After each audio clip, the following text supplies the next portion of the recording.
and welcome. I'm Jane Key, dietitian and chef with Kettering Health Network, the Community Outreach Division. Today we're going to talk about fats and oils, which ones are the best to choose. So we're going to look at this from a nutrition science perspective, but then also look at how to use these fats in the foods that we eat. So to get started, let's take a look at some facts on fats. Fats do perform a function in our body, and it's important to know that. They're a macronutrient, so they supply energy for our health and well-being, much like carbohydrates and proteins. There are certain fats that are essential to our health. Essential means that we actually have to eat the fats. Our body cannot make them. So that's important to remember in the fats that we select to use.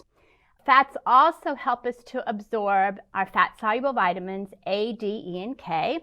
And fats are a storage form of energy in our body. So that helps us when we need to have energy, we can mobilize that stored energy. And then also with fats, they protect and cushion our organs within our body. So that's important to remember. And then from a culinary perspective, fats provide flavor, add character to the foods that we eat, and then also provide satiety or how satisfied you feel after a meal. So there are certain important functions of fats that we need to keep in mind. Fats are broken up into the 4 categories: saturated, mono, polyunsaturated, and trans. And I'm going to break those down in a little more detail in a little while. But what I want you to realize when you select a fat, that actually there is a combination of saturated fat, monounsaturated fat, and polyunsaturated fat in whatever fat that you are eating. So you'll say, well, how is it like when we know that olive oil is a heart-healthy monounsaturated fat? Why is that if there's a combination of fats in there? So when you look at olive oil, the predominant fat is monounsaturated, so that's why the fat gets called, extra virgin olive oil is called a monounsaturated fat. Portion control is absolutely key when we are looking at using fats. Fats are much more calorically dense than using carbohydrates or proteins, so the calories can add up quickly. We really need to focus on using measuring cups and/or measuring spoons. And what I would like for you to know, if I use a tablespoon of olive oil, or maybe I use a tablespoon of avocado oil or canola oil, each tablespoon, no matter what oil I use, has 120 calories per tablespoon. So all oils are created equal, and so that's why we really need to be careful the portions that we use. So it's easy to overconsume. Think about nut servings. The dietary guidelines say that a serving of nuts is about 1/4 cup, or what fits flat on the palm of my hand. What's your idea of a serving of nuts? Perhaps you open a jar and there might be 1 serving, 2 servings, 3 servings, and the calories add up really fast. So we want to be aware of that. You can buy drizzle tops. This is a drizzle top for a bottle of oil, so you can drizzle, not pour. That helps to control the calories. A misto bottle, I would put my oil in here and pump it to pressurize it. Then I can spray this on my pasta, salads, meats, vegetables, whatever. Right now, you can also purchase bottled spray. This happens to be avocado oil, which has a high smoke point. We'll talk about that in a minute. Some of your commercial oils that come in cans like this have stabilizers or have propellants in them, which are considered to be less healthy. So the best way to go is to get yourself a misto bottle and/or a drizzle top, and drizzle or spray, not pour. All right, selecting fats. Let's talk about this for just a moment. We all need to be a little bit more careful about reading the nutrition facts label and the ingredient list. And the idea here is that when we're looking at fats, we're trying to find the highest amount of monounsaturated fat and the lowest amount of saturated, because we know that saturated contributes to heart disease and stroke and inflammation.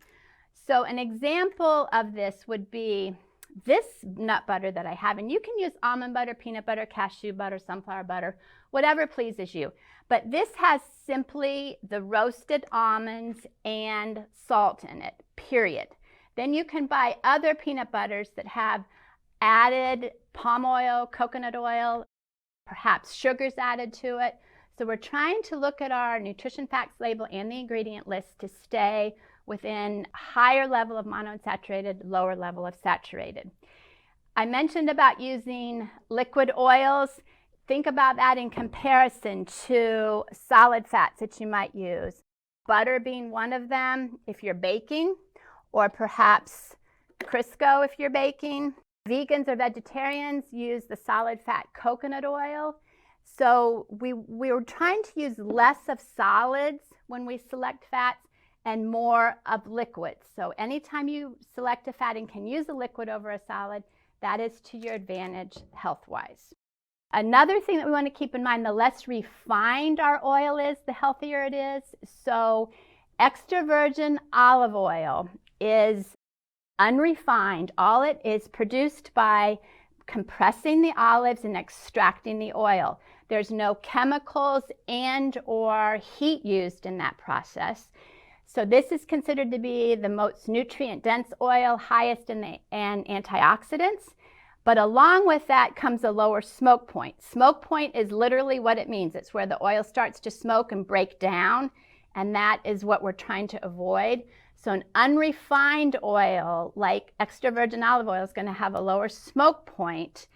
And so this is an oil that you would want to use in a marinade, like for meats, or maybe to drizzle on a salad or drizzle on bread, not in foods that are going to be cooked at a high temperature.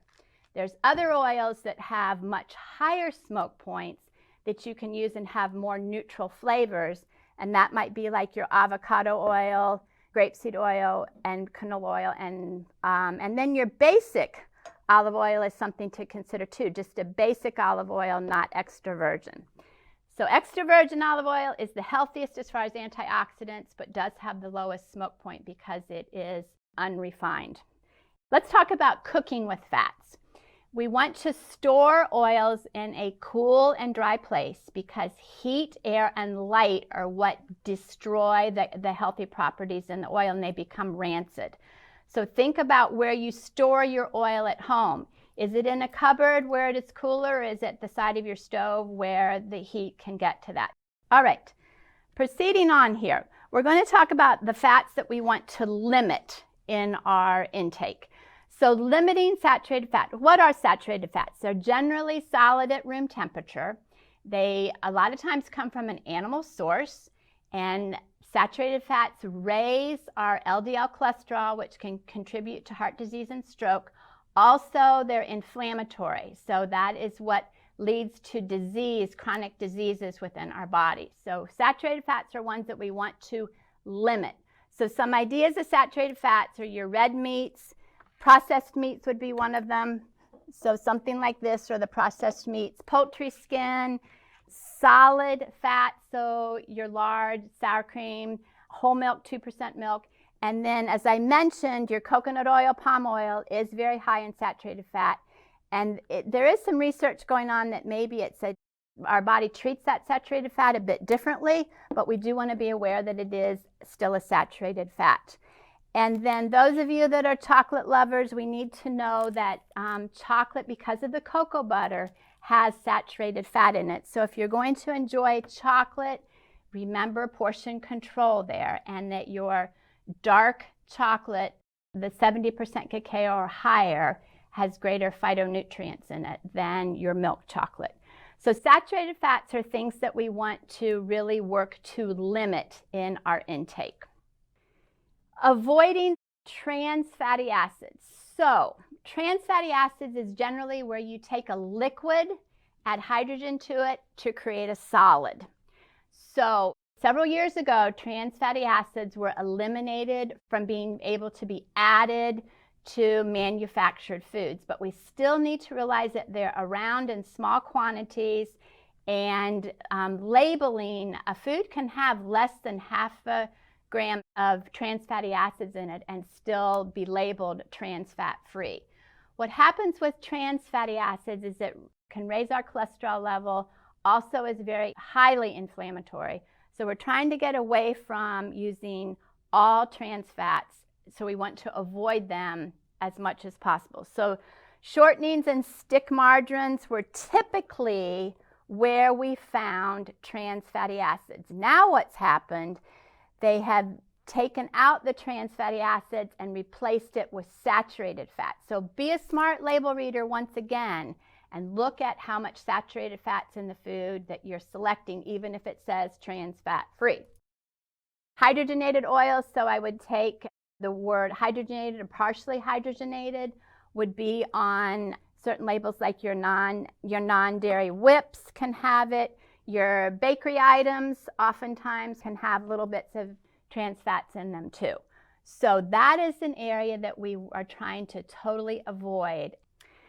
All right, the fats that we want to emphasize the most are this umbrella of what we call unsaturated fats. So we've talked about saturated, we've talked about trans fatty acids, and then we have this umbrella of unsaturated fats, which includes monounsaturated, polyunsaturated, and actually then our fish is under that topic of polyunsaturated. So what happens with the monounsaturated and polyunsaturated is they're considered to be more heart healthy. They do provide those essential fatty acids that I was talking about, the ones that we have to eat because our body cannot produce them. And they do lower our LDL cholesterol, which is the cholesterol we're trying to get lowest. So let's take a look at these dark flesh cold water fish. This tuna, salmon, mackerel, trout, sardines, anchovies. Your dark flesh cold water fish are very high in what we call omega-3 fatty acids, which are anti-inflammatory. And so anywhere you can put fish in your diet is a good idea. We're thinking about maybe 2 fish meals per week. Bake, broil, grill, poach, anything but batter and deep fat fry, okay? So fish is a good thing. Some people are like, well, I don't really do fish, so how do I get these helpful omega-3 fatty acids? And then we really need to kick up using different nuts and seeds. So this is an example of chia seed, hemp seed works, flaxseed will provide that healthy fatty acids. So flaxseed is an example of, this happens to be ground flaxseed. And if you buy whole flaxseed, which is fine, you need to grind it for your body to absorb it, or else it's going to pass through you intact. So you can buy ground flaxseed, or you can buy whole and then just put it in a coffee grinder and grind it yourself. Be sure to store your flaxseed once it's open in a refrigerator or freezer, because it is a fat and it'll become rancid. All right. So chia seeds, hemp seed, flaxseed, and then we have little beauties like pepitas or pumpkin seeds, sunflower seeds. So think about anywhere you can put seeds in is a great way to go to get the helpful fatty acids.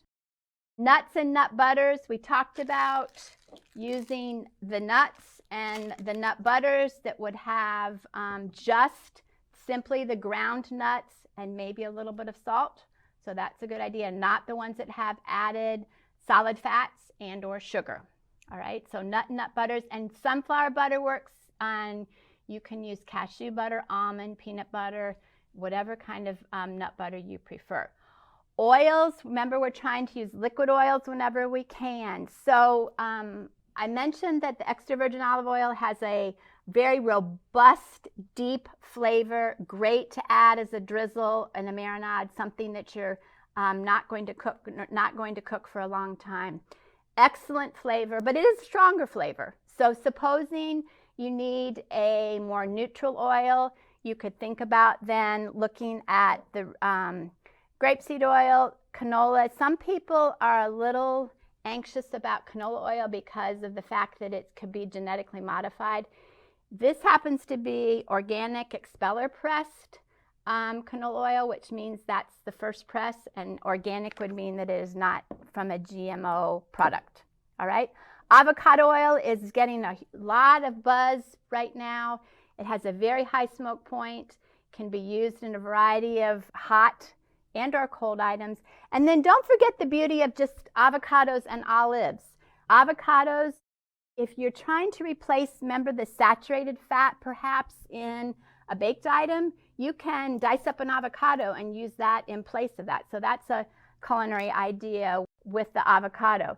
And then olives work as well, so whole olives, or the olive oil. The soft tub margarines, this is highly confusing for a lot of people trying to select them. Just look for one, if you're going to use a soft tub margarine, one that has a higher monounsaturated fat, grams of fat versus saturated. They are there on the market, and there is always a discussion, butter, margarine, oils, but we know that anytime we can select a liquid oil over the solid is the best way to go. So as we wrap things up today, let's remember a few points that we've talked about.